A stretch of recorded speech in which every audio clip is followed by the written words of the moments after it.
Hello everyone and welcome to the program Talk Sport on Global Television. I am Samuel Odi.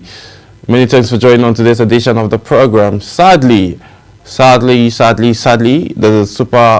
Tigers, bowed out of Afro Basketball 2025 tournament as Senegal defeated them 97-75 yesterday in the clash where they had to battle for the semi-final spot. We're going to have conversation around that and also bring you highlights around that. And again, World Athletic Body has officially approved Bamidele's switch to UAE, while a favor Ophile's conversation of switching to the Turkish outlet is still ongoing, but still she represents Nigeria until a final decision is made by the World Athletic Federation. In transfers, a whole lot of talks are still going on as Victor Boniface his loans move has been confirmed, and Ademola Lookman resumed training with Atlanta, but still having conversation with some teams in the EPL, and he's still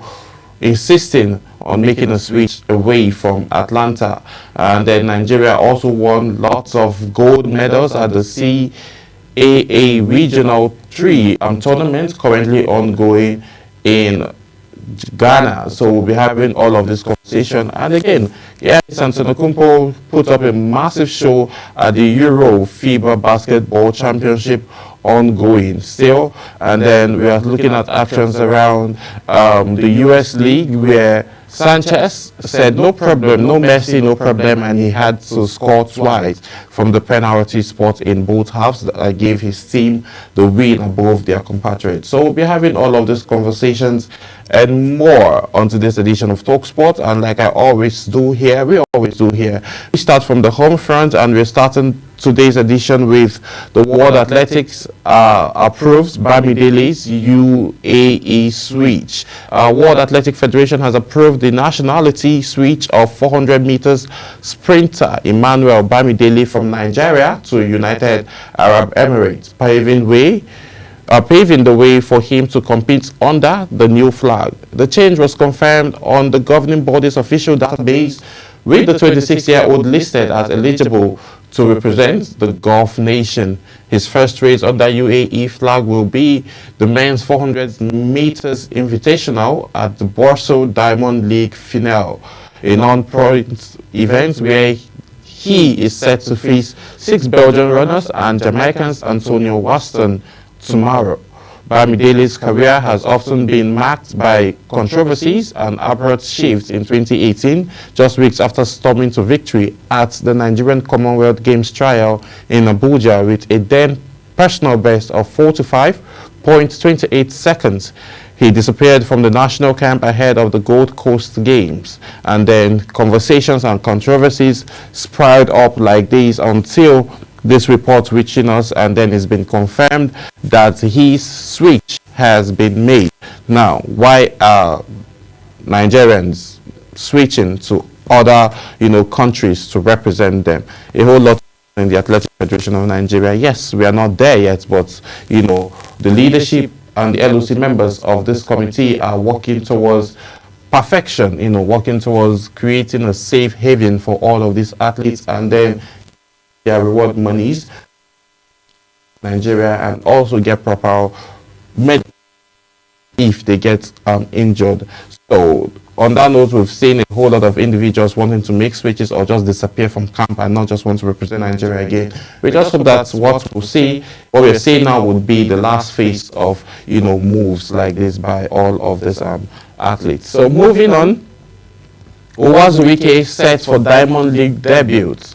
Nigerian sprinter Udodi Uwazuwike is to make his Diamond League debut in Brussels, Belgium on the Friday, that's tomorrow. He's listed for the men's 200 meters, coming up 20.71 seconds, which he clocked last Saturday at the Vermont meet in Belgium. It was Uwazuwike's fastest time in the 200 meters since April last year, when he ran 20.80 seconds in Florida.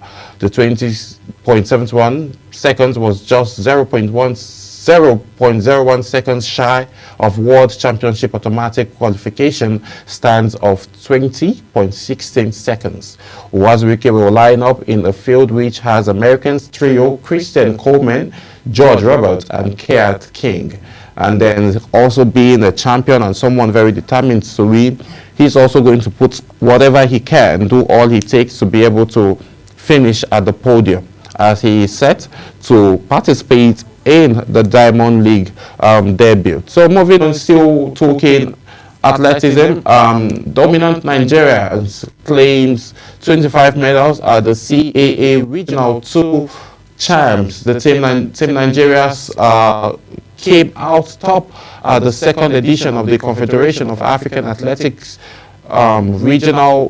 second regional senior athletic championship, which ended in the University of Ghana Sports Complex on Tuesday. Nigeria topped the medal table with 15 gold, 8 silver and 2 bronze medals, bringing the team's total medal haul to 25. Nigerian athletes dominated the sprint, quarter mile, and also won a few medals from throws and jumps to secure the title. This year's outing for Team Nigeria is better than last year's result of 13 gold, 4 silver and a bronze medal. Burkina Faso came second ahead of Benin Republic with 21 medals made up to 7 golds, 10 silver and 4 bronze medals, while Benin Republic secured 6 gold, 4 silver and 6 bronze medals for a total of 16.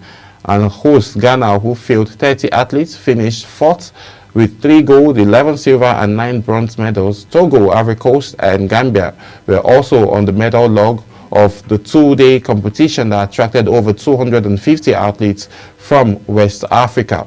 Team Nigeria all through the year has been amazing, and we've been seeing series and series of scoring, series and series of points being made, and series of gold medals being won by the athletes from the grassroots level. Mind you, all of these athletes that have been going to represent, aside those that came in for the World Championship game that will be happening in Tokyo later next month, all of these individuals that have been going to the West African neighboring country to represent Nigeria are all home-based players, and they have been making us proud, and they have been representing properly. We saw the just concluded arm wrestling event where Nigeria clinched a total of 823 points and winning most of the medals, both gold, silver and bronze medals. So Nigeria has grassroots sport development has evolved and has improved over the last couple of weeks, and then we will see how all of this trajectory will continue to go. So moving on, let's talk basketball quickly, as Afro Basketball Championship is obviously ongoing, and the Tigers' dreams ends in humiliating loss to Senegal. Nigerian senior men's team, the Tigers, have been knocked out of the ongoing 2025 FIBA Afro Basketball Championship following a 91-75 defeat to Senegal in their quarterfinal encounter in Angola. Both nations were meeting for the 9th time in history, with Nigeria having won 5 of their previous 8 encounters.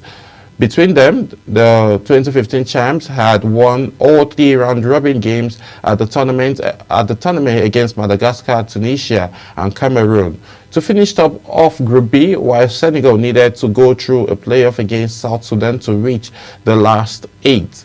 Head coach Mohamed Abdulrahman's side had edged the first quarter 24-23, but they lost the plot during the second quarter, as the impressive Jordan Drew Brucey turned up in style as Senegal took the next 10 minutes 30-18 to open up an 11-point advantage heading into the interval.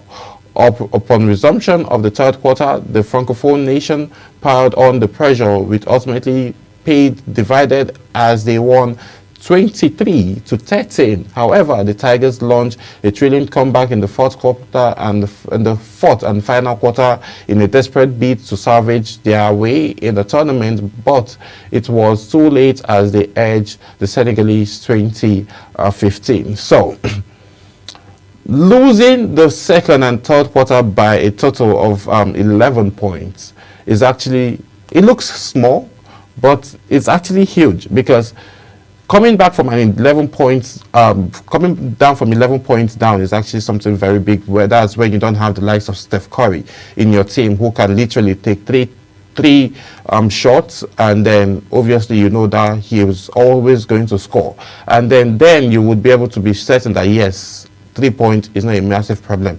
Not having a very great 3 point shooter on the team, you know, they would have done a whole lot of things defensive wise to be able to stop all of those games, because the Senegalese in the second and third quarter, you know, won the offensive rebounds. They had opportunities for second points, for second chance baskets, you know, if they shoot and they miss. But so the Tigers actually were flat-footed on the offense, on the defensive and offensive in the second and third quarter, and that was when they lost the game. Because if you remember, they won the first quarter and then won the last quarter, but the first two, the second and the third quarter was where they were lacking behind.